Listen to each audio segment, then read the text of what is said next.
Kot veste, je Nova Slovenija v svojem programu stavila na 3 stebre in to so sicer vrednota, gospodarstvo in pa družina.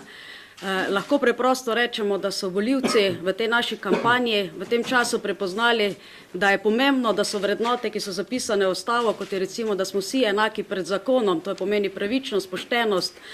pravično plačilo za delo, ki ga opravimo, prepoznali v nas tiste kredibilne partnerje, ki bomo te vrednote, ki so zapisane, bi lahko rekli na papirju ali pa v temelju naše ustave, tudi preko zakonov in pa inštitucij, ki jih ima država, spravili v prakso, to pomeni, da jo bomo uresničevali na vseh vejah oblasti. In to je tisto, kar volivci dejansko verjamejo in pa zaupajo Novi Sloveniji. Verjamemo tudi, kot je bilo rečeno, v pomladno vlado,